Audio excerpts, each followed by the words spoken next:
Então, esse é o evento da Ale Editora, para o lançamento do livro A Sublimação, da Clarissa Metzger, que trabalha aí com esse tema há alguns anos, né, da querida Clarissa, e eu estou bem contente, né, embora a gente tenha que fazer online, né, por essa situação.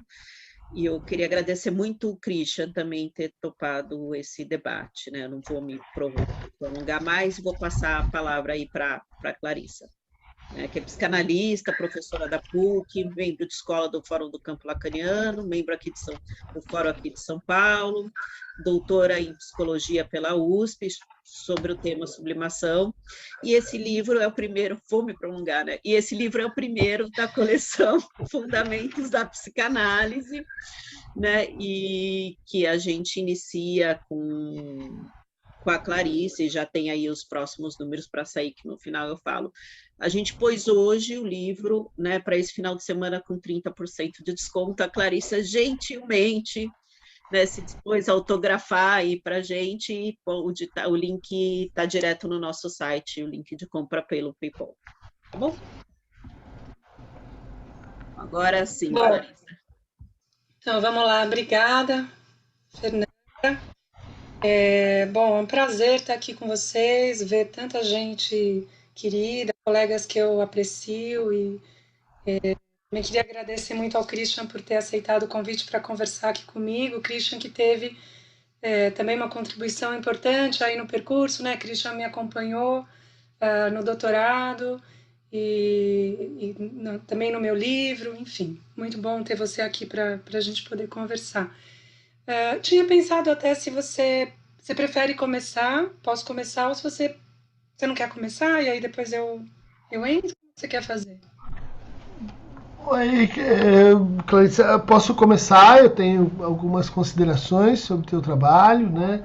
E talvez possa salpicar uma ou outra coisa, e daí a gente vai conversando. O que que você... Fica bom assim? Pode ser, tá ótimo, tá Para a ótimo. gente, imagino assim, introduzir também o tema da sublimação para aqueles que não têm um contato tão direto, tão constante com a psicanálise, né? Eu estou entendendo que essa coleção ela tem também esse objetivo, né, de aumentar a extensão das pessoas que se interessam, que leem, que querem ter alguma aproximação com os conceitos, né, e muitas vezes não tem um material, vamos dizer assim, que está para um pouquinho além do iniciante, né, um pouquinho além, vamos dizer assim, segundos passos, não primeiros passos, né. E eu gostei bastante assim do estilo que você encontrou, né, do tipo da estratégia de discurso, né, trazendo de fato os desdobramentos do conceito ao longo do Freud e do Lacan, né. Eu teria uma primeira questão que é um pouco assim contextual específica, né. O fato de que quando Freud desenvolve sua teoria da sublimação como um dos 4 destinos da pulsão, ao lado da retorno para a própria pessoa, o narcisismo, né, a inversão do ativo para o passivo e o recalcamento, a sublimação ser, vamos dizer assim, a mais otimista, né, das soluções, né, a mais nobre, vamos dizer assim. Inclusive aquela que acabou sendo tematizada mais fora do tratamento, né, do que dentro da própria análise, né. A gente não vê assim o Freud fazer grandes desenvolvimentos sobre e nesse momento o Homem dos Lobos então faz um trabalho de sublimação e a gente percebe a sublimação agindo aqui, e mesmo tendo o Homem dos Lobos ali a famosa virada, né, caracterológica ligada ao engajamento dele com a religião e tal. O Freud não é farto na o que a gente poderia chamar assim exemplificação clínica da sublimação. E também Lacan, né, não fazem um uso que seria comparativamente semelhante aos outros destinos da pulsão, né? A gente tem vários exemplos clínicos do narcisismo, do processo de inversão pulsional, né? E também de recalcamento, né? Descrito assim minuciosamente, né? Mas a colocação contextual é que a sublimação está associada no Freud a um momento, vamos dizer assim, pré-anticoncepcionais. Né? Um momento onde a ideia de abstinência era uma política de saúde pública, vamos dizer assim, disponível. Ela voltou à moda, né? E ela está aí novamente sendo considerada como case-se antes ou então se vire com a abstinência. E abstinência também muitos a gente tem enfrentado agora, contextual específico, né? Muitas pessoas, por função da Covid, não só da quarentena e do recolhimento, vamos dizer assim, às suas casas, mas pelo rompimento de relações. Muitas pessoas, enfim, às voltas com solidões e abstinências. Né? E eu queria te ouvir assim um pouco sobre o papel desse conceito na transformação dos nossos modos de relação com o prazer, com a satisfação, com a sexualidade. Né? Quer dizer, seria esse um conceito que agora ele foi exportado para a estética, a teoria da cultura, porque assim, na clínica as nossas transformações da moral sexual civilizada não demandam mais assim que a gente pense tanto a sublimação na clínica?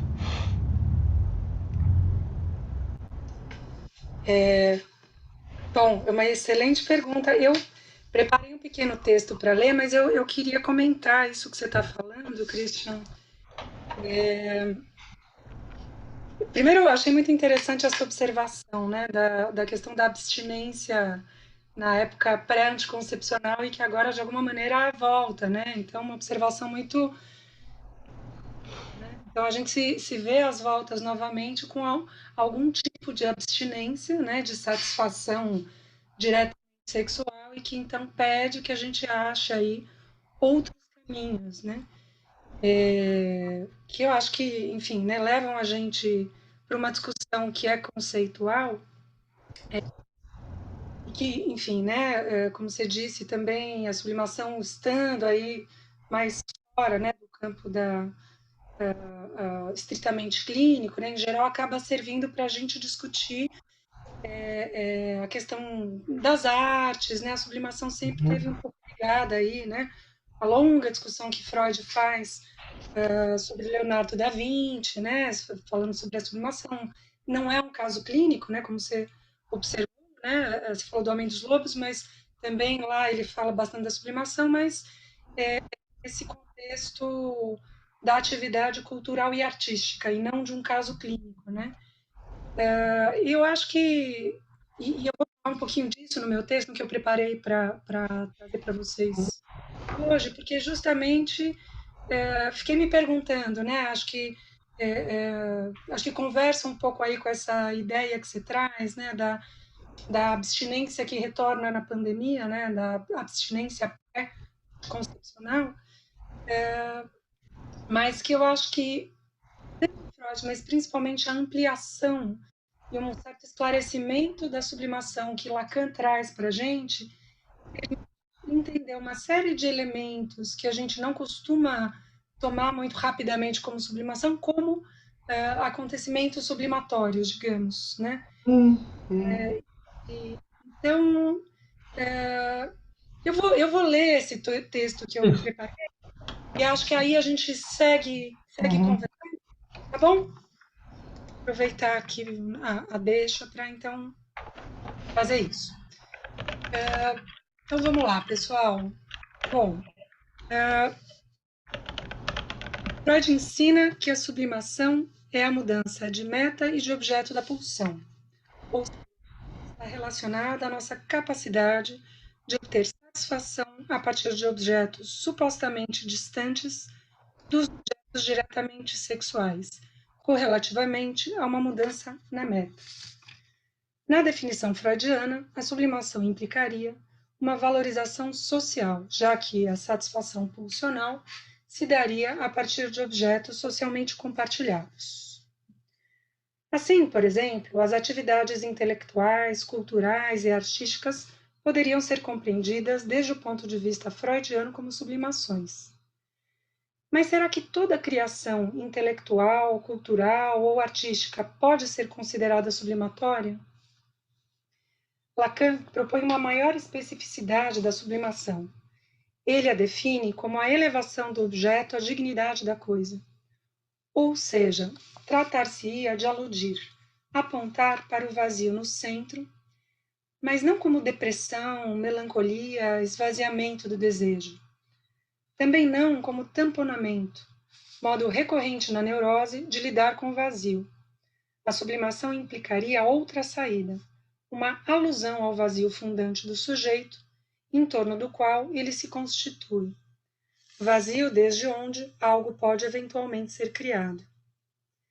Lacan toma de empréstimo a metáfora heideggeriana, na qual o oleiro molda o vaso em torno do nada para indicar esse vazio no cerne do sujeito.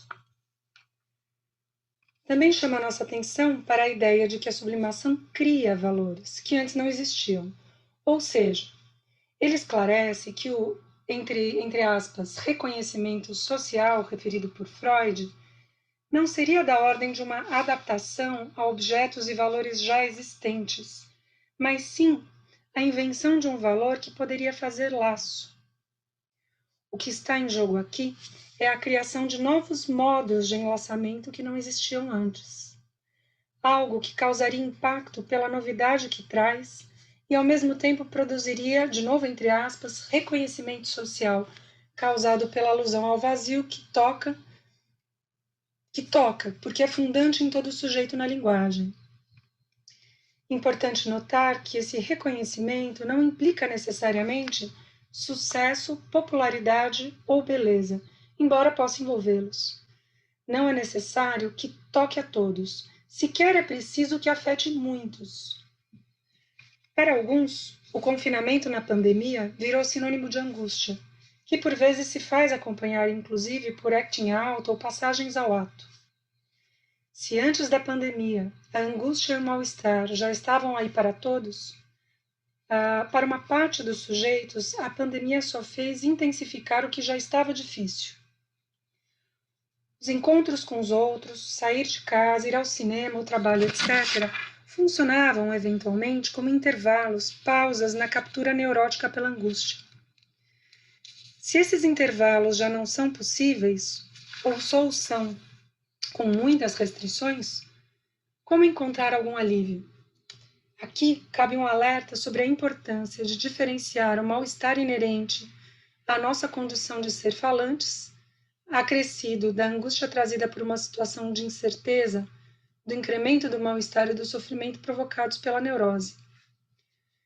Digamos que o sujeito, tomado por sua neurose nessa situação, make it double, como diz Bob Marley.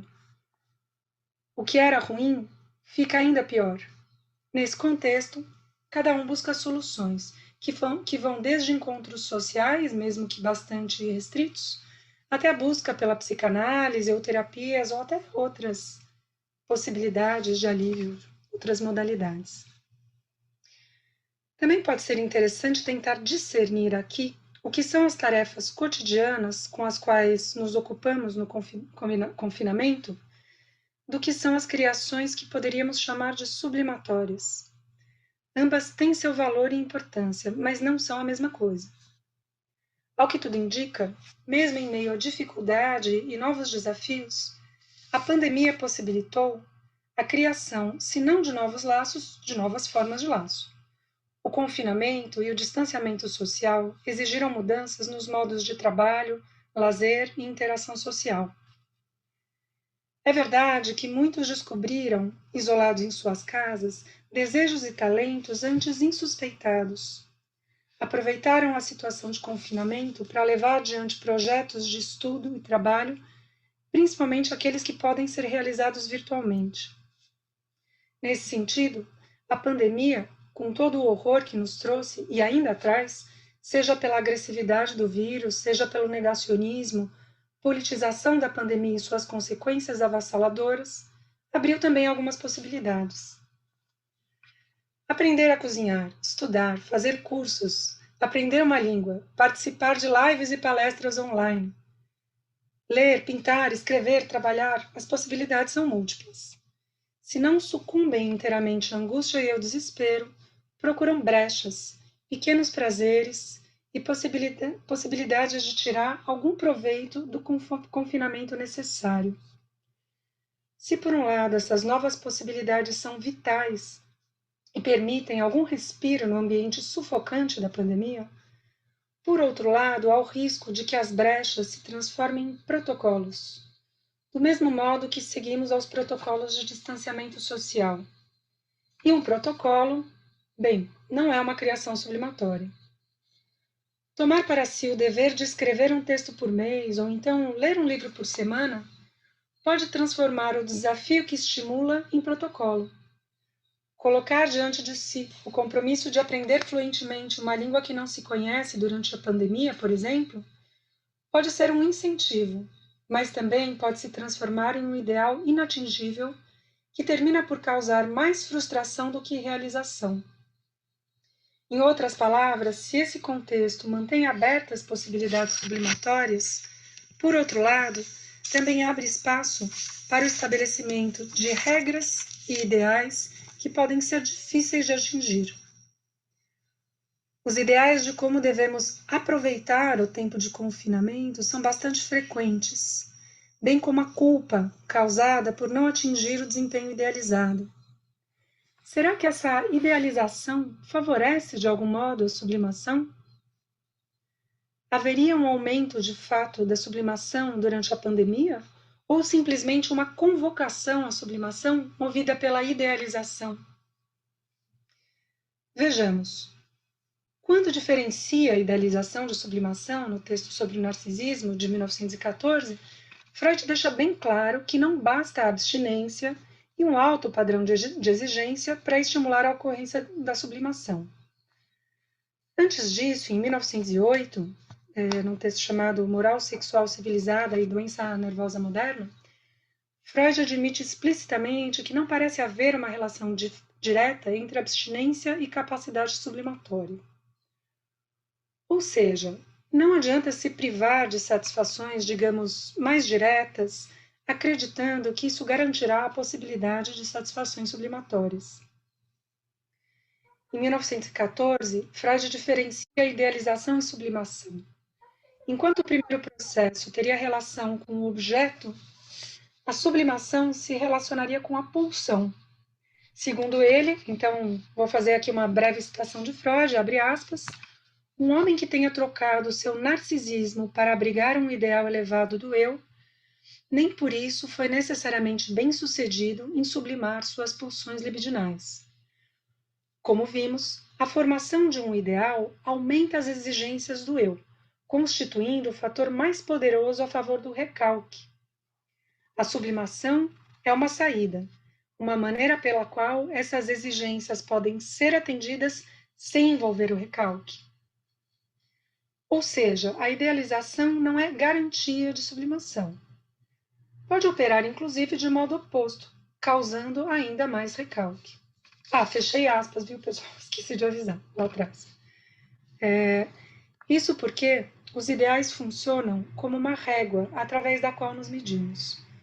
Quando não estamos à altura dos nossos ideais, o recalque entra em cena para tentar evitar o mal-estar causado por nossa incapacidade de atingir esses ideais almejados.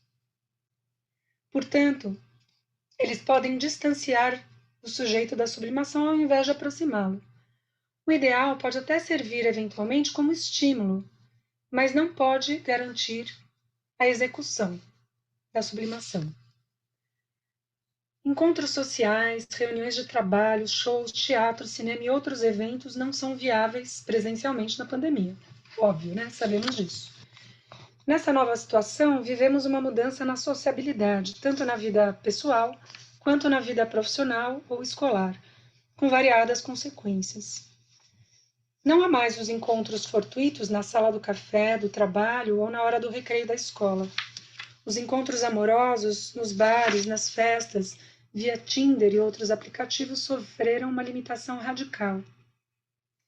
As sensações da presença, da proximidade física, as diferentes temperaturas, os cheiros, os esbarrões não existem mais por enquanto. Isso significa uma maior presença da sublimação? Na ausência das satisfações de sempre, criamos novas satisfações na pandemia?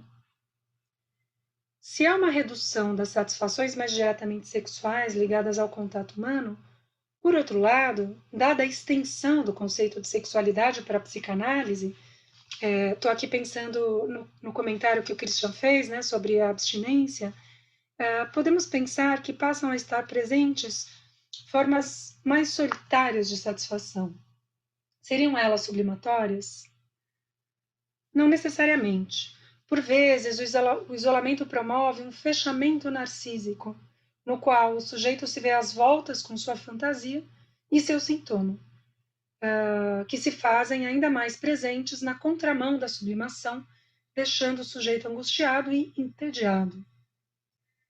Se os encontros presenciais não são possíveis ou são apenas em situações específicas e com protocolos que limitam o contato, por outro lado, o mundo virtual se expandiu de um modo antes inimaginável, trazendo também uma série de perguntas e algumas constatações. Por exemplo, assistir a um show, a uma exposição, encontrar os amigos, não implica mais sua presença material, embora continuem sendo experiências culturais e pessoais. As trocas linguageiras se mantêm, mas algo se perde. Quais as consequências dessa perda? Há avaliações preliminares em alguns campos, como o da educação, por exemplo. Os próprios psicanalistas têm discutido as consequências dos atendimentos virtuais, mas é possível que só consigamos dimensionar com maior clareza as perdas e consequências daqui a algum tempo. Ao tomarmos a definição lacaniana de sublimação, que evidencia uma certa relação com o vazio e também a criação de valor, de laço, há um grande desafio no campo das artes que costuma utilizar um suporte material para fazer valer a presença do significante. Será que poderíamos dizer que a experiência de assistir a uma peça de teatro, um espetáculo de dança ou de música virtualmente é semelhante ao que seria presencialmente? Sinceramente, duvido muito. Ainda que os artistas e músicos continuem nos impressionando e criando. Não é a mesma coisa, por exemplo, assistir ao Free Jazz Festival pela internet. Eu assisti ano passado, foi incrível. E ir a uma casa de espetáculos com acústica própria para assistir uma apresentação musical. Por outro lado, ainda que sem a presença física, há iniciativas que parecem convidar a uma parceria sem cair na impossibilidade, criando laços que talvez se possa qualificar como sublimatórios, ainda que algo se perca. Talvez, inclusive, essa perda seja um dos motores de certas criações. Lacan indica que toda arte se caracteriza por um certo modo de organização em torno do vazio, diferente do que ocorre na religião, que evita o vazio, e na ciência, que promove a descrença no vazio. Para a religião, sempre há um sentido, uma lógica que abarca toda a experiência, um Deus total, onipresente e onisciente. A ciência, por sua vez, crê que tudo tem uma explicação. Se ainda não sabemos qual é, chegaremos a saber no futuro, com o avanço da própria ciência, que é capaz de tudo explicar. Poderíamos acrescentar que o neurótico, por seu turno, busca um ilusório tamponamento do vazio a partir de sua fantasia, que faz muitas vezes a função de ser a lente através da qual ele enxerga o mundo. Por exemplo, algumas previsões categóricas que escutamos ou lemos, eventualmente sobre nosso destino na pandemia, que nada teriam a ver com a sublimação, estando muito mais relacionadas à fantasia neurótica ou até ao delírio paranoico. Claro que todos fazemos elucubrações, pensamos haver maior probabilidade de que aconteça uma ou outra coisa. No entanto, há situações nas quais surgem previsões muito cheias de certeza, sem espaços para dúvidas. Nesses casos, diria que, frente à incerteza sobre o futuro, preenche-se esse vazio de saber com suas próprias fantasias ou delírios. Previsões essas que apontam para um futuro confinado, para uma vida de isolamento permanente, já que a tendência das novas pandemias é evidente e já que o Covid-19 tem se mostrado mais mortífero e agressivo do que outros vírus que se transformaram em epidemias ou em pandemias no planeta até hoje. Nessa concepção, nossas vidas seriam para sempre mediadas pelas telas, as crianças estudariam no formato online, quem pudesse também trabalharia nesse formato no futuro. O lazer estaria cada vez mais voltado para dentro de casa, de modo que as grandes aglomerações, shows, teatros, bares, cinema, festas, jogos de futebol com público, seriam coisa do passado. É até possível que isso venha a acontecer, assim como é possível que tudo volte a funcionar de modo próximo àquilo que chamamos de normal dentro de alguns poucos anos. Fato é que não sabemos exatamente o que será. E frente a essa ausência de saber e previsibilidade, pipocam as teorias e previsões que visam preencher o vazio de saber que nos assola nessa pandemia. A sublimação é uma forma específica de lidar com o vazio sem a necessidade de preenchê-lo, de evitá-lo ou de desacreditar nele. Onde estariam as criações desde a sublimação em uma pandemia que nos convoca a inventar outras formas de fazer valer o laço e novos modos de presença? Ela revelaria algo do vazio através de um reposicionamento do objeto, e eu friso essa palavra, reposicionamento, como ilustra Lacan em relação às caixinhas de fósforo de Prévert. Um dia, ao visitar o amigo, acho que é Jacques também, né? Prévert, acho que é Jacques também. Lacan se depara com uma obra bastante singular. Prévert havia feito um arranjo com uma grande quantidade de caixinhas de fósforos vazias. Ele as enfileirou por todo o perímetro da lareira com suas gavetinhas abertas, com suas gavetinhas vazias abertas. Assim, conseguiu o efeito de que uma enorme quantidade de gavetinhas de caixa de fósforos vazias circundasse a boca vazia da lareira, provocando esse efeito da elevação de objetos comuns e mundanos, as caixinhas de fósforos, a lareira, a dignidade da coisa.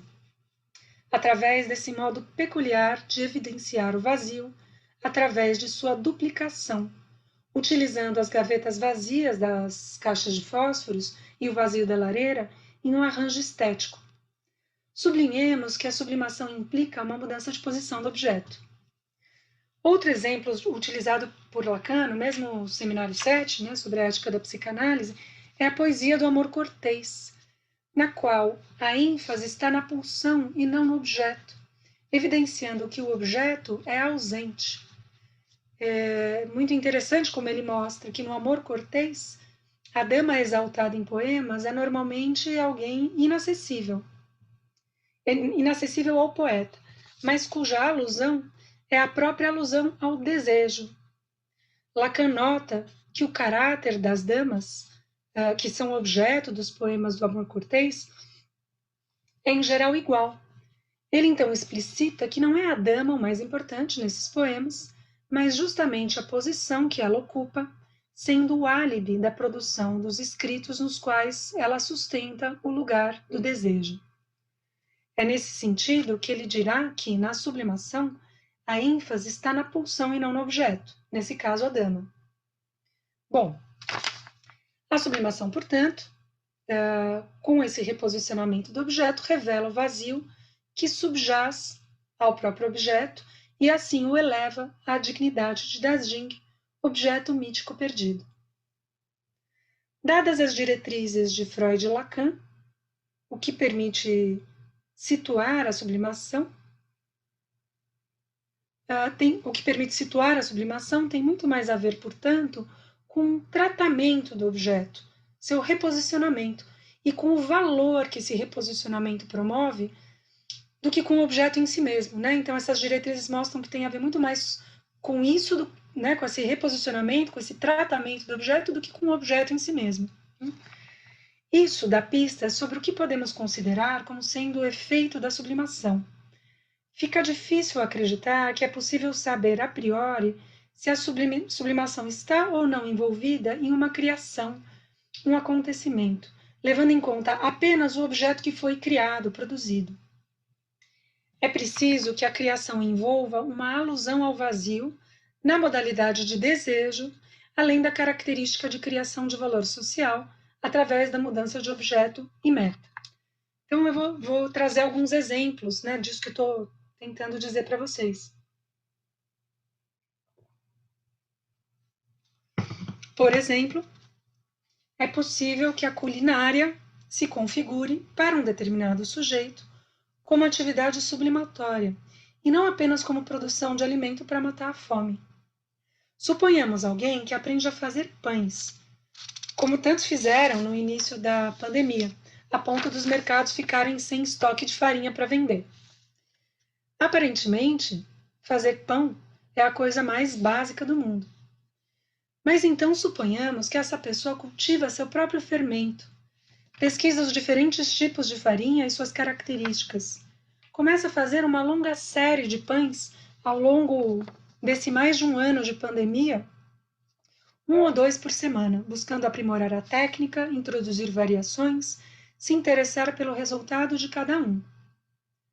Não se trata de fazer pão para matar a fome, mas pela satisfação de fazer do pão uma criação própria, que traz a satisfação da criação em um momento no qual outras formas de criação estão impedidas, né? Como diriam os titãs, você tem fome de quê?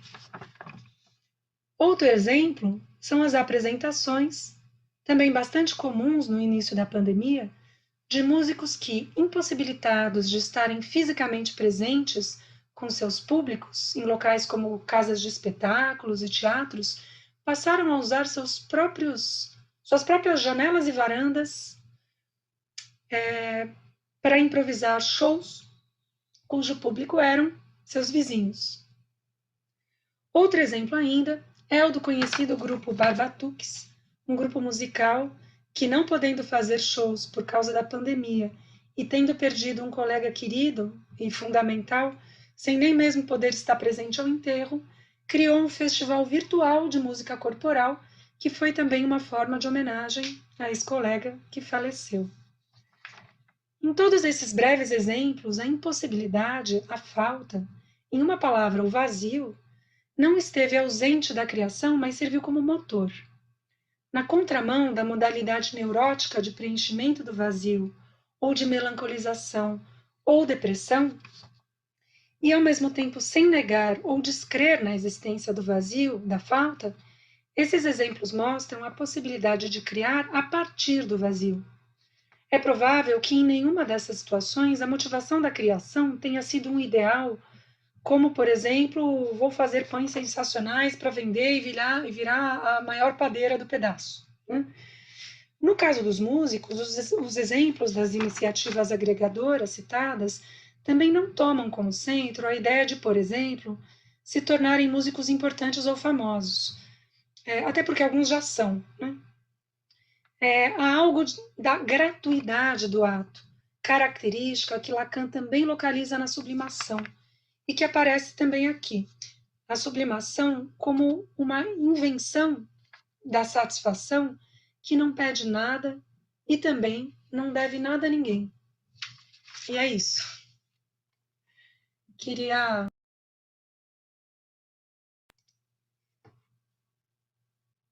Obrigada, pessoal, pela... Bom...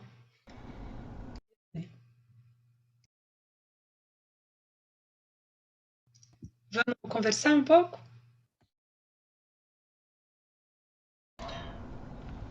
Muito legal, claro.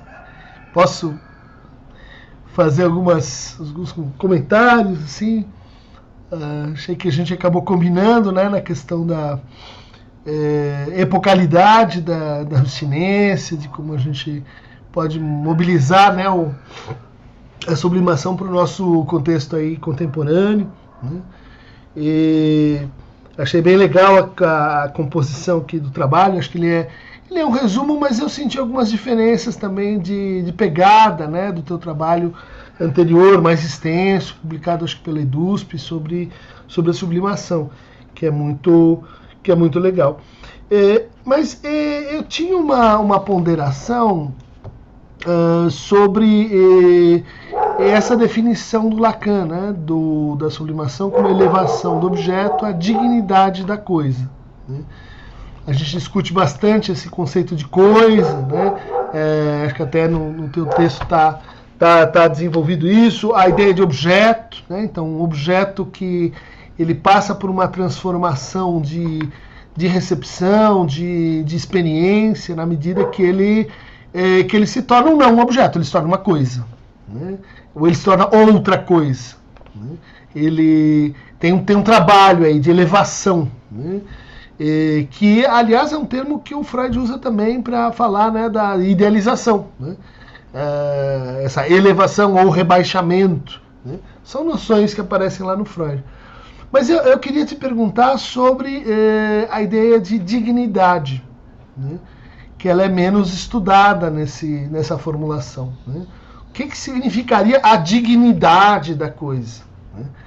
Porque, em geral, a gente aplica essa noção às pessoas, né? No Kant, a gente tem essa discussão longa, né? Que a gente deveria tratar as pessoas como um fim, né? E não como um meio, porque se a gente tratar as pessoas como um meio, como um instrumento, a gente estaria, vamos dizer assim, perdendo a dignidade da pessoa, né? Então, quando você estava no teu texto, né, eu fiquei lembrando de debates e controvérsias aí contemporâneas que atravessaram a pandemia em torno o uso de pornografia, uso de uma indústria, mas por outro lado é uma prática que está ligada com a literatura, né, com a literatura erótica, é um discurso, né, que entrou assim numa espécie de berlinda, né, de discussão, e que onde justamente a gente teria esse argumento: opa, peraí, mas você está ferindo a dignidade da pessoa, né? Mas eu poderia dizer com Lacan: não, mas eu estou levando o objeto à dignidade da coisa, né? Que a gente vai entender por dignidade? Assim, né, nesse debate, em termos também psicanalíticos, porque desdobrando um pouco mais, né, tem gente que vai dizer assim: não, esse conceito, né, que deriva do imperativo categórico, né, não tratar o outro como um meio, mas como um fim, ele é uma leitura muito preliminar e talvez equivocada da ideia de dignidade, né? Tem outros momentos no Kant onde ele vai definir a dignidade, e isso não vai ter nada a ver com autonomia. Isso é muito interessante, né? Porque nessa definição do imperativo categórico, dignidade, no fundo, é manter a autonomia.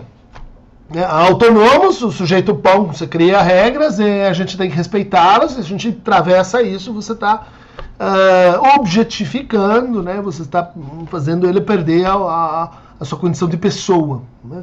Mas nesse outro momento, não sei se é metafísica dos costumes, a dignidade ela é definida assim: a capacidade que alguém tem de se estabelecer seus próprios fins.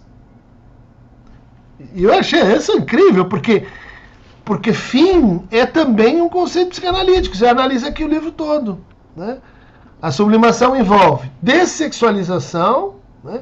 Alteração de meios e fins, né? Dessexualização dos fins, dessexualização dos meios e reconhecimento social, né? Seja lá o que isso quer dizer, mas enfim, são os critérios aí dessa noção, né?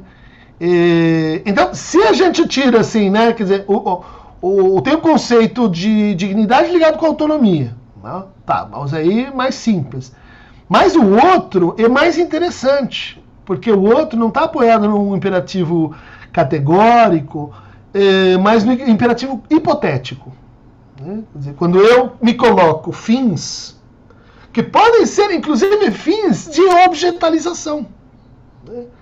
Desde que, eu vou dizer assim, bom, a dignidade não está no que os outros acham que é digno, mas na maneira como o sujeito se trata em relação aos seus próprios fins. Né? É uma definição mais, eu acho, mais psicanalítica. Né? E em conformidade também, né, com essa ideia de que, por ser um juízo hipotético, né, e não categórico, ele envolve o futuro. Né? Quer dizer, eu estou me propondo fins que estão no futuro. Pode ser que no futuro esses fins sejam mais autônomos ou menos autônomos. Né? Eu posso perder minha autonomia me propondo a este fim. Né? Mas esse fim ele vai depender do processo temporal, ele vai depender das transformações no mundo. Não só no sujeito, né, que é o modelo freudiano de sublimação, né, o modelo subjetivista de sublimação. O Lacan acrescenta isso, né, e valoriza a face da recepção, do outro. Né? Quer dizer, o que acontece no registro do outro. Né? Fundamental para a gente entender a recepção. E o que acontece, né, no que se dá entre o sujeito e o outro, que é a linguagem. Então, sublimação passa a ser um modo de uso específico da linguagem. Mas o que não fica muito contemplado no Lacan, por essa definição, é a ideia de mundo. Quer dizer, o mundo é critério de sublimação ou não? Ou só eu sou critério de sublimação? Fiz uma coisa, me propus um fim, cheguei ou não, tenho lá um modo de relação, sublimei. Não importa o mundo. Você deflaciona o critério freudiano de que tem que ser interessante para todo mundo, tem que ser reconhecido para todo mundo, tem que acrescentar algo ao mundo. Né? E aí a gente volta para o Freud do Unheimlich, né? Do estranho. Quando ele diz, primeiro, né? Olha, o estranho é coisa de quem não resolveu seu Édipo na análise, quem ainda sofre com fantasias narcísicas, porque só assim você pode acreditar que aquilo é real, né? Que aquilo não é só uma ilação, uma projeção sua, mas que está na realidade. Sei lá, os temas de morte, dos fantasmas e tal. Daí no final do texto eles, não, mas peraí, tem coisas que hoje, né, no mundo de hoje, são especulações, que a gente pode dizer são projeções, mas que no futuro podem vir a se mostrar realizadas. Ou seja, nos fins é que eu posso me propor a sublimar, e a minha sublimação só vai ser encerrada depois que eu já não estou mais nesse mundo. Entendeu? Quando alguém lá no futuro disser, pegar as minhas caixinhas de fósforo e dizer, olha que incrível, elas se juntam aqui com a lareira formando uma duplicação do vazio e temos uma sublimação. Né? Então, o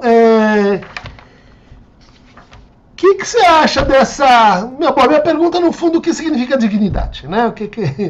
O que nós vamos pensar como dignidade nesse estado de coisas aí? Bom, Christian, como sempre, eu aprendo com você, né? Acho que a sua pergunta mais me esclarece em relação a isso do que talvez eu possa falar especificamente sobre o termo dignidade na medida em que a gente tome o termo desde a tradição kantiana, né? A gente sabe que você tem um caminho aí, né, por Kant, que te permite fazer essa explanação que você fez para a gente, e eu não posso ir por aí, né? O meu caminho é outro.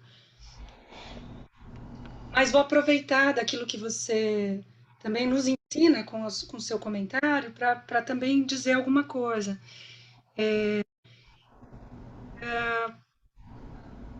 Você fala, né, dessas duas maneiras diferentes de tomar a dignidade, né? Ou pela via dessa autonomia, né?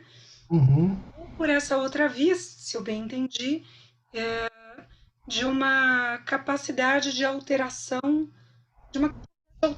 né? Eu acho que é aí que você fez um link, né, uma ligação com algo mais próximo da psicanálise, se a gente pensa a sublimação justamente como um destino da pulsão, né? Do objeto e da meta da pulsão, né? E que altera os seus fins, porque eu achei interessante, porque o termo é o mesmo no Kant e no Freud, Ziel, é o fim, é a finalidade da pulsão. Né? E para o Kant é a capacidade de se propor fins, se propor Ziels. Sim. Zielen. Mas tem um ponto aí que fica meio uma armadilha, né? Que até que ponto isso resvala para um narcisismo e até que ponto isso faz laço, né? Eu acho que estou entendendo que é aí que você está, é isso que você está apontando. Também, É uma das coisas que você está apontando que eu acho que é tem alguma coisa que pode ficar um tanto ambígua, né? Eu estava lembrando enquanto você estava falando daquela frase que Lacan fala no Seminário 7, né? Que ele diz, quando você estava falando, né, da literatura erótica e tal, o objeto sexual mais cru pode ter uma visada sublimatória, diz ele. Né? Isso. Então, a gente fica nesse ponto, talvez um pouco nebuloso, né? De que lado está a sublimação, né? E de que lado está alguma coisa que seria talvez muito mais da ordem de uma satisfação direta e muito mais da ordem de uma satisfação narcísica, portanto, né? Eu acho acho esse um apontamento importante, né? Acho que existe essa zona nebulosa mesmo, né? Que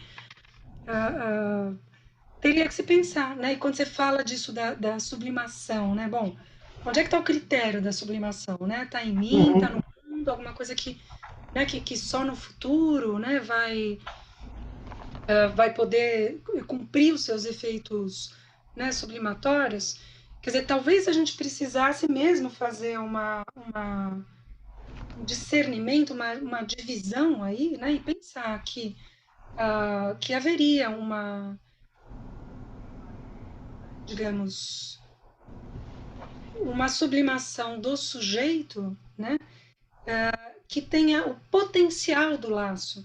Não que ele se realize necessariamente naquele momento, mas que ele tenha o potencial, né? Porque quando a gente fica pensando na arte, a gente sabe, eu acho que você falou pensando nisso, né? Que quando você fala dessas criações que depois só vão ser reconhecidas muito depois, né? E que o potencial de laço, né? Por exemplo, uma coisa que eu sempre me pergunto, né? Aí não sei o que você acha, por exemplo, o Arthur Bispo do Rosário, né? O trabalho do Arthur Bispo do Rosário, bom, sujeito psicótico, existe a sublimação na psicose, né? Quer dizer, o cara faz ali uma série de coisas que para ele tem uma função importantíssima, né? E que é alçado ao estatuto de arte, mas não por ele, né? Não por ele, por outros.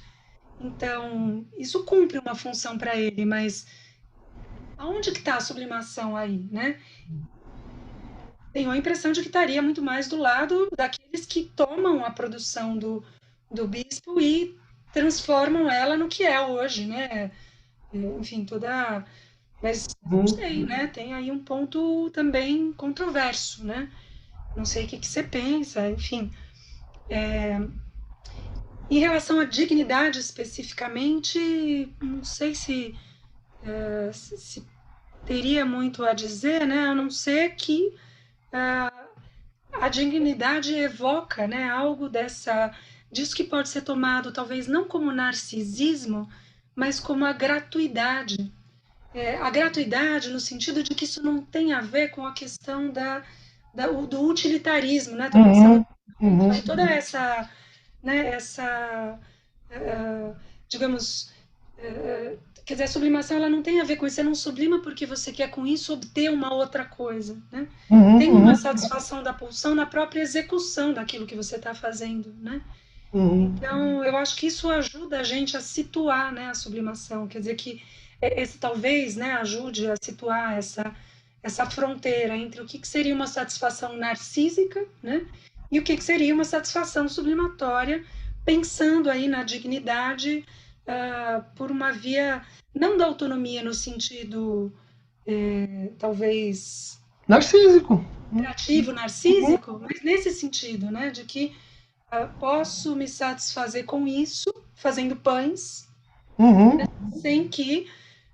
quer dizer, porque alguém pode virar e falar, fazer pão, nossa, que bobagem, qualquer um faz, né? E daí, né? Eu posso querer fazer o meu pão com certo, sei lá, desse jeito aí, todo sofisticado, ou pelo prazer de descobrir um outro jeito de fazer pão, por exemplo. Né? Sei lá, um outro, não sei fazer pão, né, gente? Mas de sovar o pão, sei lá, né? Qualquer coisa assim.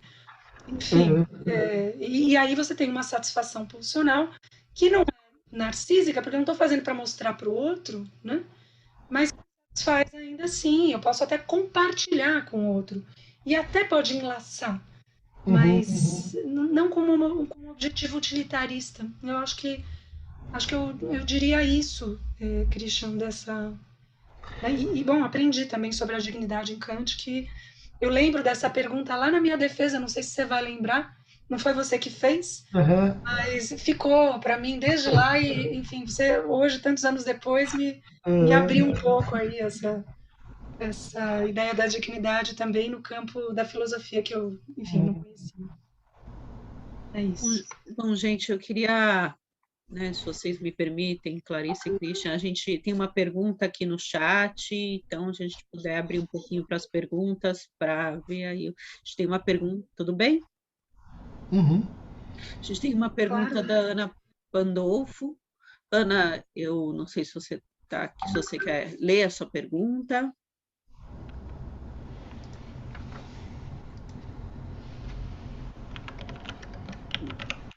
Ana? Bom, vou ler a pergunta dela, então. Gostaria de perguntar sobre as diferenças entre a ideia de Lacan com relação à busca por preencher o vazio e de Laplanche, necessidade de significar a mensagem enigmática de ligar a pulsão de morte.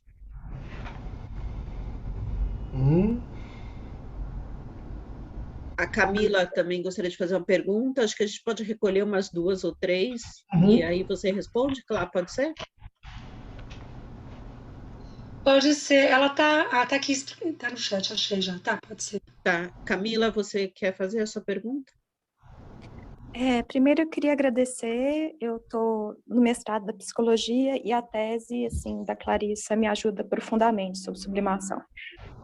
Eu queria fazer uma pergunta também em direção da pulsão de morte, que já foi falada, assim, porque a dignidade, né, que o Christian falou, eu lembro de ler o Rocha, né, o Guilherme Massara Rocha, falando, até brincando com essa palavra falando que, na verdade, é a dignidade, né, essa brincadeira de dignidade com das Ding, assim.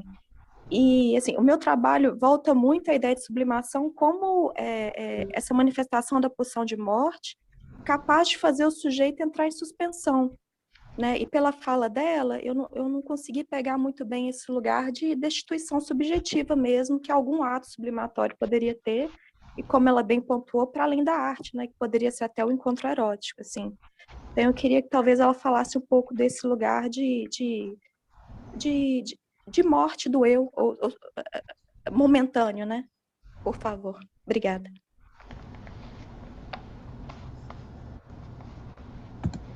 Bom, claro, a gente não tem mais ninguém inscrito, você, por enquanto, então você quer responder essas duas? Bom, vou fazer um comentário, depois Christian também, acho que se quiser comentar. Bom, primeira coisa, né, essa pergunta da Ana, as diferenças entre a ideia de Lacan com relação ao preenchimento do vazio, né, e de Laplanche da necessidade de significar a mensagem enigmática e de ligar a pulsão de morte. Bom, acho que tem diferenças, né, aí do percurso de Laplanche e de Lacan na sublimação, né? Laplanche acho que fica mais próximo, né, da proposta freudiana, mais em torno, né, da proposta freudiana, e eu acho que esse comentário da Ana ele é interessante, né, essa pergunta, porque realmente, né, eu acho que dá dúvida de até que ponto essa tentativa de significar a mensagem enigmática e de ligar a pulsão de morte, até que ponto ela é execuível, né? Porque quando Lacan fala da alusão ao vazio, tem um ponto que vale a pena explicitar um pouco melhor, né? A alusão ao vazio, ela diz respeito, na verdade, a um vazio que é impossível de ser preenchido, né? Por isso ele diz, é o vazio fundante do sujeito, o vazio no centro, que não pode ser preenchido, né? mas a partir do qual algo se pode produzir, né? Eu acho que essa é a ideia interessante que Lacan evidencia a partir da concepção freudiana da sublimação, né? Então, se por um lado, digamos, talvez se possa, né, ligar a pulsão de morte a partir de alguma produção, né? Não sei até que ponto seria possível significar a mensagem enigmática quando tem algo que não é para ser significado porque é fora do significante, né? Então, por pensar em termos lacanianos, por que eu estou dizendo isso, né? Porque quando Lacan fala das Jing, né, ele vai dizer, bom, das Jing é fora do significante, a gente está falando justamente né, de algo da ordem do real, justo no seminário 7, né, no qual Lacan começa a trabalhar de uma forma mais extensiva isso que depois vai acabar, né, chegando no objeto A. Quer dizer, então ele está falando de algo da ordem do real. Quer dizer, a ideia, tomando do ponto de vista lacaniano, né, a ideia de significar a mensagem enigmática, ela seria realmente talvez questionável, e a ligação da pulsão de morte também seria uma possibilidade limitada, na medida em que você está falando de um produzir a partir desse vazio impossível de ser preenchido, né? Fazendo alusão a ele, mas sabendo, entre muitas aspas, claro, porque estamos falando de alguma coisa que não é da consciência, né? Mas sabendo que o vazio no centro existe e persiste, né? E está aí, quer dizer, agora o vazio ele é da ordem do real, ele não é melancolia, assim, não é desespero, ele não é nada disso. É isso que é difícil, né? Por isso que esse é um tema difícil de falar, né? Não tem coisa mais difícil de falar do que falar do vazio, né? Por incrível que pareça, porque justamente o significante não dá conta disso, né? E aí acho que talvez possa emendar a questão da Camila, né? Quando ela também pensando um pouquinho, né? Conforme fui falando, estava pensando nisso, né? Da morte do eu. Você falou, Camila, na sua questão, você trouxe a questão da destituição do sujeito, né?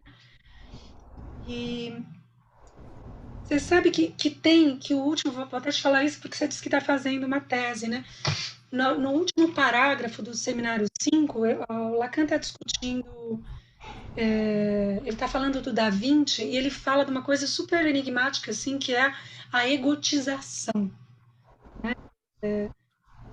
E ele, agora eu não vou lembrar exatamente, assim, mas ele fala exatamente disso que você falou, né? Dessa morte do eu, ainda que não é uma morte, né? Ainda que momentânea, você disse, né? Então, uma certa destituição de algo do narcisismo que permite que a sublimação aconteça. Até freudianamente, né? Se a gente for pensar que a sublimação, né, se dá às expensas da libido do eu, né? Indo lá para a primeira teoria pulsional, né? Eu acho que essa é uma maneira interessante, isso que você estava falando, acho que é uma maneira interessante de pensar, né, nessa destituição momentânea, né?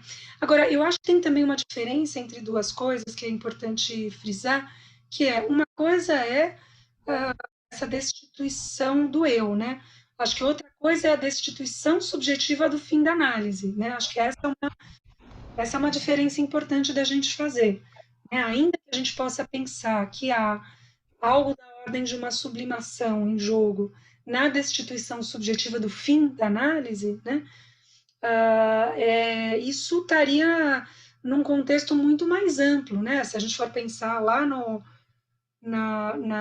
resumo do seminário 14, né, por exemplo, que o Lacan vai, sem desenhar, mas montando, né, um quadrângulo de Klein, no qual o vetor do ato da sublimação leva ao ato analítico, a gente poderia pensar por aí. Mas depois vem o seminário 15, e aí a sublimação sai daí, ela some, né? Então, alguma coisa aconteceu aí que Lacan não mantém essa ideia da sublimação como, como esse vetor, né? Quer dizer, ainda que ela tenha um papel, eu diria, né, na destituição do sujeito,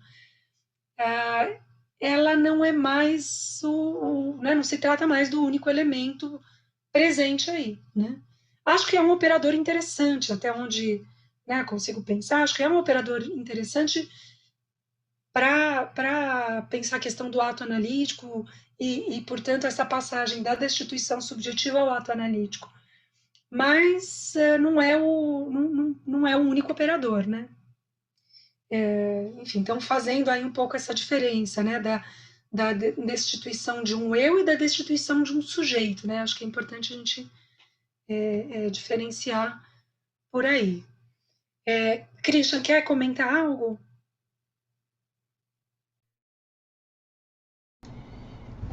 Não sei, uma ou duas palavras sobre o problema, né, que seria para o Freud da primeira tópica, falar numa dessexualização da pulsão. Acho que você passa isso no livro, né?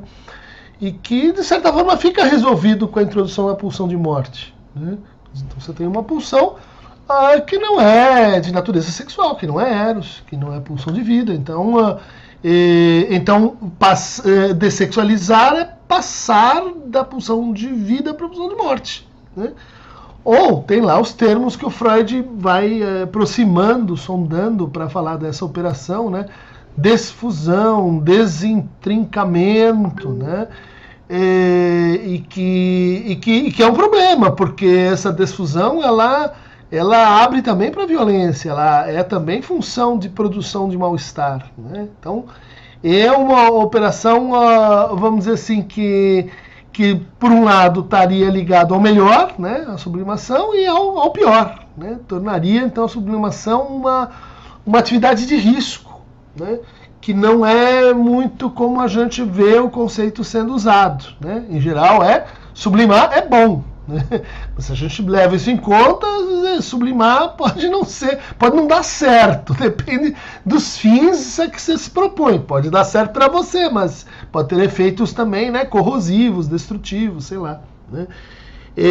Mas gostei do desenvolvimento que você fez em torno do seminário 15 e o apagamento da sublimação dos esquemas das monoides de Klein, né?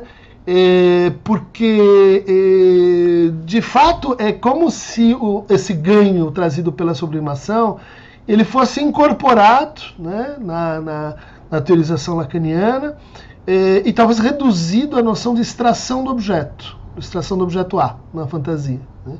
Porque é só nesse sentido que a gente, pelo menos eu consigo entender, né, a ideia de uma clínica orientada para o real, né? Quer dizer, orientada para a extração do real em relação ao simbólico imaginário, que é sexual, né? O real não é sexual. Então, a sublimação envolveria essa separação, né? Exatamente como a gente tem na sublimação. O modelo seria a sublimação, não tem outro modelo semelhante no Freud, né? Então é como se isso se incorporasse, né, ao tema da fantasia, ao tema da instituição subjetiva, né, fosse sendo tematizado sem que a sublimação fosse exatamente posta, né? Então, você diz assim, não, eu vou orientar meus pacientes para o real. Escuta, se não for pela via da sublimação, ou embutindo a sublimação, você às vezes vai orientar seus pacientes para a angústia, para o trauma, eu não sei se é uma boa pegada essa, né? Mas, enfim, eu concordo com a direção que você tomou, sim. Bom, a gente tem aqui mais duas perguntas, né? O Pedro Henrique tinha levantado a mão, aí ele caiu, entrou de novo. Não sei, Pedro, se você quer fazer a sua pergunta. Olá, bom dia a todos. Queria agradecer esse encontro, a Clarissa, ao Christian, tá colocando essa apresentação, é muito rica, me agrada muito. Na verdade, eu fiquei pensando em relação a um filme que eu assisti esses dias, chama Sound of Metal, o Som do Silêncio, na tradução. E não sei se vocês assistiram, então é complicado falar sobre isso, mas... Para nós não tem spoiler, nessa profissão não tem spoiler. Pode falar. Essa não, ficou para o passado. Então, o personagem principal, ele é um baterista e ele perde a audição, esse baterista. E daí todo o desenrolar do filme é exatamente isso, o que ele faz com essa perda. E aparecem dois caminhos, dois discursos.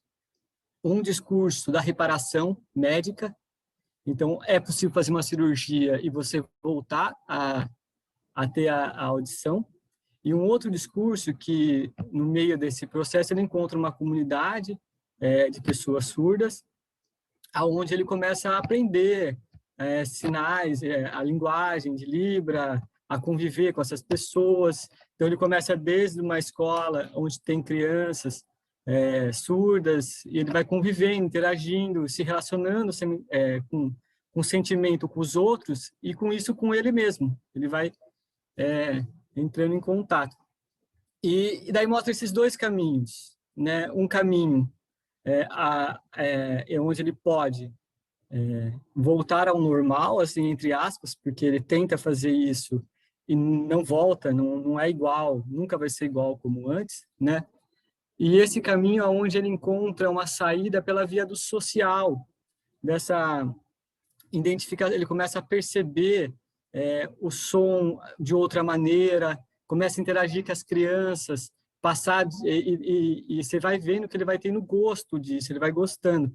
Mas o filme não dá não vou dar o final, mas ele também não fecha. Ele não fecha no sentido, eu optei por isso ou optei por aquilo. É exatamente esse conflito dessa volta a algo normal, que vai normalizar, ou de algo de lidar com essa deficiência de um outro modo, mas levando para esse viés social, né, que não é um desvio, é uma outra coisa. É só esse comentário, na verdade, que eu quis fazer, que me pareceu, quando o Christian fez essa colocação, e me remeteu a isso. Obrigada, Pedro. Andréia, você se inscreveu para fazer uma pergunta? Bom dia. Bom, a minha pergunta, na verdade, já foi parcialmente apontada, e acho que, na verdade, já tangeu bem na pergunta, que eu ia perguntar justamente da questão da definição da sublimação com as definições enfim, proposições de fim de análise no Lacan, né? Até porque me parece até, curiosamente, dois conceitos que têm, digamos assim, alto índice de idealização entre os analistas também. E aí eu fiquei pensando, escutando vocês dois falando, eu fiquei, não sei se eu entendi bem, porque se ao longo do desenvolvimento da obra do Lacan, se a sublimação, ela como que fica... ela vai sendo escondida, e não escondida, né, mas ela vai entrando em outras definições, mas que está tratando justamente disso, né, da posição do objeto, claro, da relação com o outro, né, acho que isso é muito interessante, que a diferença também, acho que do Freud para o Lacan, pelo que eu fui entendendo, né, de que tem uma coisa que não está no objeto, na sua construção por si mesma, mas, enfim, como tudo no Lacan tem a ver com a posição do grande outro, né, com esse esquema arcabouço teórico. E uma vez que está nesse sentido colocado, sim, necessariamente a sublimação seria um conceito, pelo menos como caminho para se pensar o fim de análise. É isso. Obrigada, Andréia. Obrigada, Pedro. Claro. Bom, vamos lá. Pedro, eu não vi o filme, não tô vendo o Pedro, cadê ele? Será que caiu? Ah, não, tá aqui, agora eu tô vendo. Pedro, eu não vi o filme, fiquei até curiosa para ver, não vi. Acho que o Christian talvez comente um pouco mais, né? O Christian estava falando da outra coisa, né? Esse outro caminho, acho que você estava falando, né, dentro dessas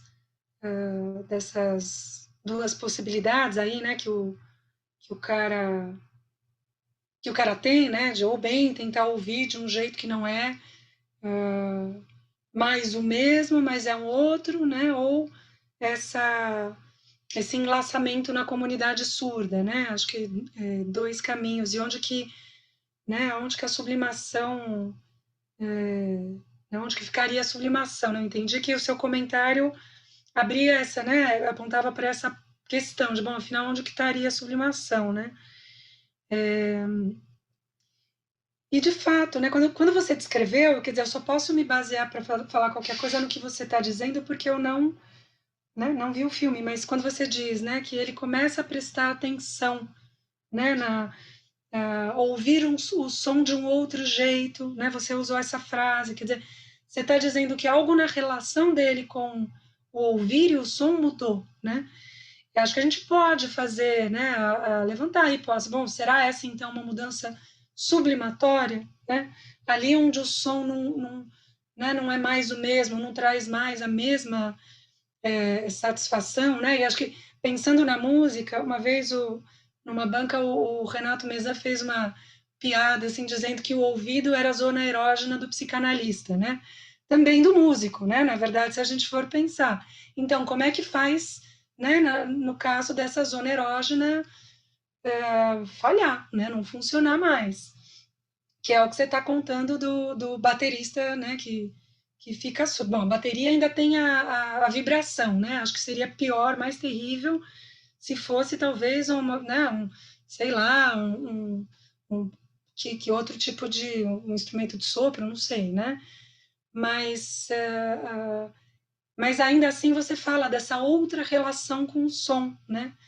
Então eu acho que é interessante, né, pensar numa possível sublimação por essa via da nova relação com o som, né? Então eu acho que o seu comentário traz uma direção também já, né, quando você fala isso. E a Andrea fez essa questão, né, sobre a sublimação e o fim de análise. Eu vou tentar ser breve, para o Christian também ter um tempinho para comentar. Eu sei que ele tem outro compromisso, precisa sair às 11, mas, assim, de uma forma muito sucinta, Andrea, voltando, né? Então, eu acho que, como você mesma comentou, né? Cadê a Andrea? Não tá? Tô vendo, achei. Pronto, fica um monte de quadradinho, né? Difícil de achar, achei.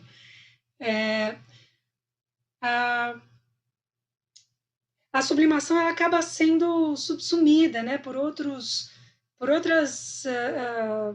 desenvolvimentos, né, que Lacan faz depois, né, inclusive o próprio ato analítico, né, o ato analítico eu entendo que quando ele não fala mais da sublimação é porque de alguma maneira está subentendido que o ato analítico, né, vai dar conta de alguma coisa que a sublimação antes precisava existir para dar conta, né? E eu acho que isso tem a ver até com essa, né, se a gente pudesse falar dessa estrutura de vazio, tanto da sublimação quanto do ato analítico, né? Bom, é a mesma estrutura de vazio que está em jogo, né? Numa certa medida. Claro que há diferenças entre os conceitos, senão a gente transformaria a sublimação em ato analítico, não é a mesma coisa, né? Agora, eu acho que você levantou uma questão importante, Andrea, que achei interessante a sua observação, que tanto a sublimação quanto o fim de análise são elementos importantes e discutidos, né, na psicanálise, mas que também correm o risco de uma certa idealização, né? Acho que, de fato, é um ponto importante a se levar em conta, né? Eu, no outro livro que escrevi, nesse eu aponto essa discussão, mas não levo adiante. No outro livro, eu justamente tento fazer uma discussão sobre isso, né? Sobre sublimação e fim de análise.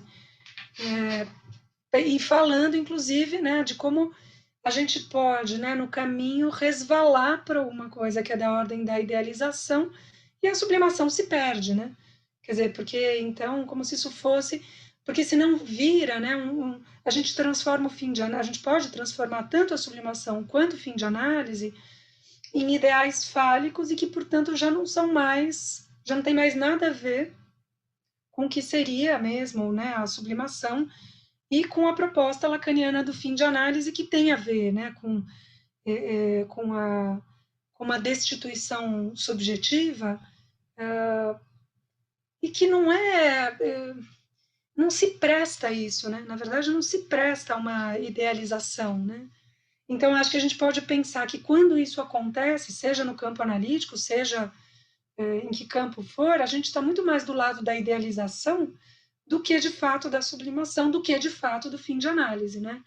Acho que o divisor de águas está no próprio... naquilo que se faz, né? Se a gente está falando da elevação do objeto à dignidade da coisa, né? Se eleva ao conceito de sublimação, se eleva ao conceito de fim de análise à dignidade da coisa, ou se transforma esses conceitos em ideais fálicos que então vão, né, trazer mais do mesmo no que diz respeito à fantasia, ao sintoma neurótico, né?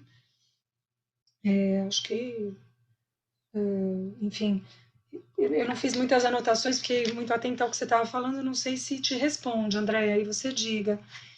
E aí passo a palavra para o Christian. Então, Pedro, muito interessante esse exemplo da pessoa que perde uma condição sensorial, né? E que está ligada à experiência de prazer, né? Todos os sentidos, né? Todas as formas sensíveis. Mas isso poderia parecer um fato assim trivial, né? Quer dizer, então vai se convidar a um novo destino, né? Para aquele tipo de satisfação, para aquele tipo de prazer que você experimenta ali, né? Eu concordo absolutamente. Essas condições, a gente às vezes até acompanha, elas são análogos, né, do final de análise, porque elas convocam o sujeito à sublimação, né? Ele pode fazer outras coisas, mas ele é convocado, é uma abertura para a sublimação. Alguns se saem melhor, outros se saem, enfim, vão por outras estratégias, né? Mas isso que é trivial seria muito interessante, né, para aqueles que, dentro do debate lacaniano, advogam que o gozo não tem nenhuma qualidade sensível, que o gozo é uma experiência com significante, ele é independente de qualquer experiência sensível, seja do corpo, seja de qualquer outro plano de sensibilidade, né? Então, você ter ou não, né, uma faculdade sensível ou operatória não interfere, não muda nada na sua disposição para a sublimação, né? Eu sou simpático no que o freudismo que remanesce em mim advoga a ideia de que, sim, é importante. A nossa experiência sensível no mundo é importante para a psicanálise, é importante para o mundo, é importante para pensar a sublimação. Senão você vai pensar sublimação num registro, né, excessivamente idealista, né? A idealização, ela vai ocorrer porque você já está num discurso que fala disso, falando, vamos dizer assim, na esfera de um certo platonismo, né? O sensível, ele nos desencaminha, o sensível é o empírico, o sensível é um problema, né? Eu entendo que isso vamos dizer assim, não ter acompanhado a autocrítica lacaniana em torno da introdução do objeto A e da crítica que o Lacan faz ao plano da sensibilidade, né? O plano da sensibilidade reduzido ao entendimento kantiano do plano da sensibilidade, né? A questão da Andréia, acho que se comunica com isso, né? Acho sim que um critério, em cima do que a Clá colocou, um critério que a gente assim intuitivamente poderia usar é aquela pessoa assim que que confunde um pouco o final de análise com a descoberta do artista não reconhecido que existe dentro de todos nós. Né? Então, agora chegou a minha hora de, enfim, colocar que eu sou, enfim, o meu artista recalcado vai sair. Pode acontecer, né? Mas a gente vê que isso assume assim um pouco modalidades um pouco caricatas, né? E o característico disso, eu acho que o que importa mais para a nossa discussão, é que o sujeito ele vai direto ou indiretamente advogar uma estética, que é a do seu fantasma. Ele vai dizer, olha, a arte é isso aqui que eu faço. Né? Os outros, aquilo lá não, a verdadeira arte, é a generalização do seu fantasma. Né? É essa aqui. Então, eu gosto do surrealismo. Então, eu até tinha uma pergunta para a classe sobre isso, né? Quer dizer, até que ponto a sublimação ela se confunde com as inclinações empíricas, né? Os gostos parciais, particulares, que definem, isso aqui é arte. E o quanto a gente precisaria voltar para esse híbrido freudiano de que a sublimação não é só arte. Como você destaca aí na página, e eu até tinha pensado, né? Uma citação do Freud, página 15 do seu trabalho, né? Possibilita que atividades psíquicas superiores, né? Então a gente tem o registro da elevação, tais como as científicas, artísticas e ideológicas. As ideológicas estão aqui também, hein? Vamos esquecer olha lá, Freud, né? Desempenha um papel substancial na vida cultural e na sublimação, né? Desconfio de quando os particulares, né, não é só a arte, é só a ciência, não é só a ideologia, eles vão compondo um modelo, né, de sublimação, porque acredito, por outro lado, que ao final da análise, Lacan sempre teve uma vocação universalista. Né? Quer dizer, o sujeito se dá conta da obra humana na qual ele está metido, quando ele se integra ao universal. Quer dizer, o singular não é o particular ampliado. Não é o meu clube egóico aqui que a gente agora vai fazer, que tem que ser um modelo de arte, ciência e ideologia. É outra coisa, né? E ele aparece aí em como você lida com os fins. Né? Se você diz os fins estão aqui, né? Acho que não é exatamente uma sublimação, né? Bom, a gente tem mais uma pergunta, eu vou ler rapidinho. Christian, eu sei que você tem que sair agora, eu vou ler e talvez você queira sair, a Clara responde, não sei.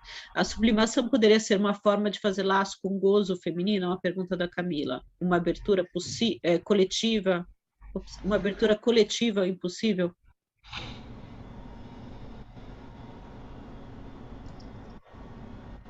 Você sabe que eu lembro que quando eu estava fazendo a minha pesquisa sobre a sublimação e fui estudar um pouco, né, as formas de gozo, né, eu lembro que o gozo feminino era esse que mais se aproximava, né, que me parecia, porque, na verdade, Lacan vai falar da sublimação no seminário 7, no 14 e no 16, depois ele não fala mais, né, e o gozo feminino só lá no 20.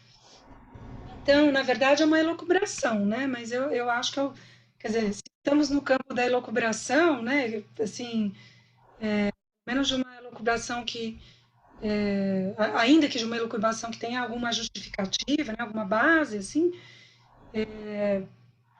me parece que haveria uma certa solidariedade entre a sublimação e o gozo feminino, né? Quer dizer, pensando também nessa não é uma contraposição, mas num posicionamento que está aquém ou além do gozo fálico, que não deve nada ao gozo fálico, né? Não tem a ver com isso. Agora, a segunda parte da pergunta, Fê, você pode repetir que ela falou alguma coisa do coletivo? Vamos lá, a sublimação poderia ser uma forma de fazer laço com o gozo feminino, essa primeira parte, né? E em seguida ela fala, uma abertura coletiva ao impossível. Então, interessante, né? Talvez sim, né? Eu acho que sim, acho que sim. Acho que essa é uma hipótese.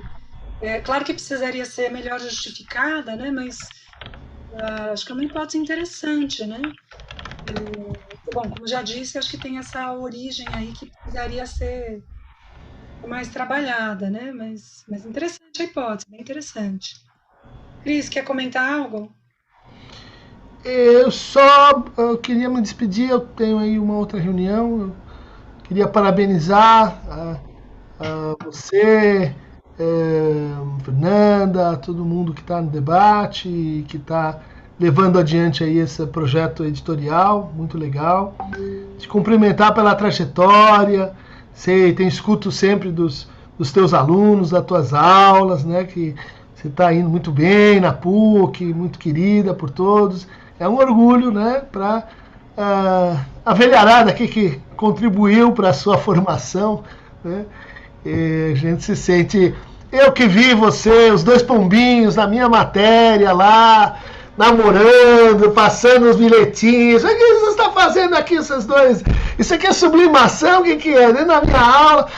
Depois eu compreendi que a coisa era séria e daí terminamos aí nessa jornada muito bonita tua. Tá bom, querida? Beijo! Cristian, Abraço, obrigada. Obrigada. Muito bom ter tchau. você aqui, Cristian. Valeu, viu? Valeu. Tchau, tchau. Obrigada. Bom, eu queria agradecer também a Clarissa, lembrar que esse livro faz parte, é o primeiro de um projeto que a gente começou, da coleção Fundamentos da Psicanálise, que são livros que tratam aí de temas específicos, conceitos básicos aí para o pessoal que está começando a estudar psicanálise, especificamente, os primeiros anos de graduação ou aí o começo de uma pesquisa, né, de pós. Então, o primeiro que abre a série é o da Clarissa, sobre a sublimação, está à venda no nosso site esse final de semana, com 30% de desconto, e logo a gente vai ter o próximo livro, né? É isso, claro. Eu queria agradecer também a todos vocês que se disponibilizaram amanhã de domingo, né? De domingo não, de sábado Ainda não, calma. Pessoal, queria agradecer muito a presença de todos que vieram aqui prestigiar e também conversar com a gente. Muito boa essa oportunidade. Saio animada para o final de semana aí depois dessa possibilidade e que a gente possa se cruzar aí nos caminhos, né? Alguns já cruzamos várias vezes, que continuemos, e os outros que podemos nos cruzar nessa interlocução sobre a psicanálise e sobre a sublimação. Obrigada, pessoal. Obrigada, Clara. Obrigada a todo mundo. Até mais. Bom final de semana, então, já que tem inteiro.